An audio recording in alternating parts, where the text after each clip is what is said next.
എല്ലാവർക്കും നമസ്കാരം. ഇംഗ്ലീഷ് മലയാളത്തിലൂടെ പഠിക്കാനുള്ള നമ്മുടെ 9ാമത്തെ ക്ലാസ്സിലേക്ക് എല്ലാവർക്കും സ്വാഗതം.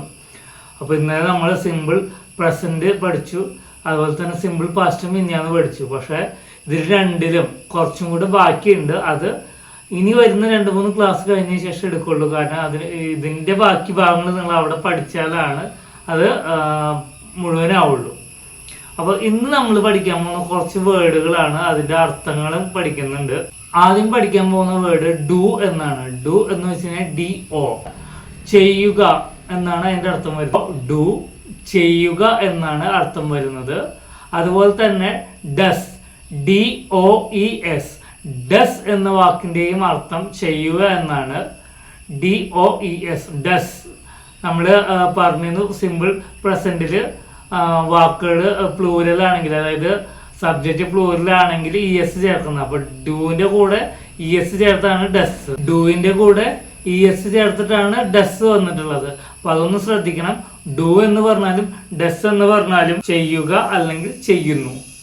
പറയാൻ പോകുന്നത് ഡിഡ് ആണ്. ഡിഡ് എന്ന് പറയുമ്പോൾ DID, ഡിഡ് എന്ന് പറഞ്ഞാൽ ചെയ്തു, പാസ്റ്റ് ടെൻസ് ആണ് വരുന്നത്. DID, ഡിഡ് ചെയ്തു. DID, ഡിഡ് എന്ന് പറഞ്ഞാൽ ചെയ്തു, അതായത് അത് പാസ്റ്റ് ടെൻസിലേക്ക് ഉപയോഗിക്കേണ്ട ഒരു വാക്കാണ്. അടുത്ത വേർഡ് നമ്മൾ പഠിക്കാൻ പോകുന്നത് ഡൺ ആണ്. DONE, done. ഡൺ എന്ന് വെച്ച് കഴിഞ്ഞാൽ ചെയ്ത ഒരു കാര്യം, ചെയ്ത കാര്യം എന്നൊക്കെ പറയില്ല, അതിനെയാണ് പറയുക ഡൺ. DONE, ഇതിനെ പാസ്റ്റ് പാർട്ടിസിപ്പിൾ എന്ന് പറയും. DONE, done. ഈസ് എന്ന് എല്ലാവർക്കും അറിയുന്നൊരു വേർഡായിരിക്കും IS, ഈസ്. ഈസ് എന്നാൽ ആകുന്നു എന്നാണ് അർത്ഥം വരിക. അത് സിംഗുലറിലാണ് വരിക. ഈസ്, IS, ഈസ് ആകുന്നു എന്നത് ഏകവചനത്തിന്റെ ഭാഗമാണ്. ഇതൊക്കെ ഡീറ്റെയിൽ ആയിട്ട് ഞാൻ ഒരു സെന്റൻസ് വരുമ്പോൾ നിങ്ങൾ പഠിപ്പിക്കുന്നതായിരിക്കും.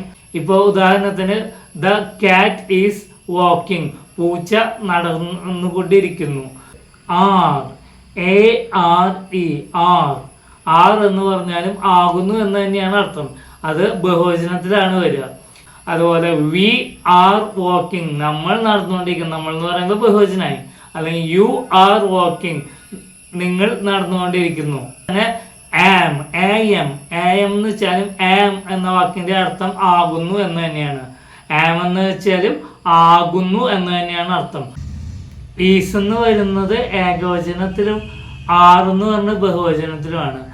ആം എന്ന് പറയുന്നത് ഞാൻ നേരത്തെ പറഞ്ഞല്ലോ, അഹങ്കാരിയാണ്. അപ്പോൾ ഈ ഞാൻ എന്ന വാക്ക് വരുമ്പോൾ മാത്രമാണ് ആം വയ്ക്കുക. ഐ ആം ജഗദീഷ്, ഞാൻ ജഗദീഷ് ആകുന്നു. ഐ ആം എ ടീച്ചർ, ഞാനൊരു അധ്യാപകനാകുന്നു.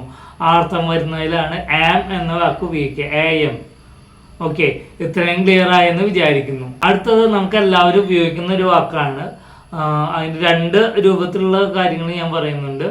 നോ എന്ന് പറഞ്ഞാൽ നമുക്ക് എല്ലാവർക്കും അറിയാം, NO, നോ. അല്ല, ഇല്ല, വേണ്ട. അതേപോലെ തന്നെ അതേ അർത്ഥം തന്നെ, പക്ഷെ വേറെ രൂപങ്ങളിൽ വരുമ്പോൾ നോയ്ക്ക് പകരം ഉപയോഗിക്കുന്ന ഒരു വാക്കാണ് not. NOT, not. NOT, not. Not എന്ന് പറയുന്നതും അല്ല, ഇല്ല, വേണ്ട എന്നൊക്കെ അർത്ഥം വരുന്നതാണ്.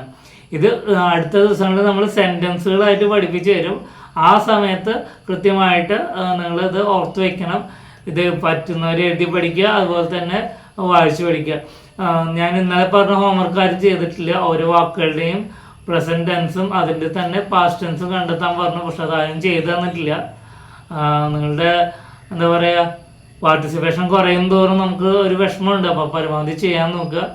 അപ്പോൾ ഇന്നത്തെ ക്ലാസ് ചെറിയ ക്ലാസ്സാണ്, എല്ലാവർക്കും ഇഷ്ടപ്പെടുമെന്ന് വിചാരിക്കുന്നു. അതുപോലെ തന്നെ പറഞ്ഞ കാര്യങ്ങൾ മറക്കരുത്. കണ്ടു കഴിഞ്ഞാൽ ഷെയർ ചെയ്യണം. നമ്മുടെ ഗ്രൂപ്പിലേക്ക് വരാൻ താല്പര്യമുള്ളവർക്ക് ഈ നമ്പറിലുണ്ട്. ഈ നമ്പറിലേക്ക് നിങ്ങൾക്ക് വാട്സപ്പ് ചെയ്ത് കഴിഞ്ഞാൽ ക്ലാസ്സിൽ കയറാൻ താല്പര്യമുണ്ടെന്ന് അറിയിച്ചാൽ നമ്മൾ ക്ലാസ്സിൽ ആഡ് ചെയ്യുന്നതായിരിക്കും. അപ്പോൾ എല്ലാവർക്കും നന്ദി. ചാനൽ സബ്സ്ക്രൈബ് ചെയ്യാൻ മറക്കരുത്. എല്ലാവർക്കും നന്ദി, നമസ്കാരം, താങ്ക് യു.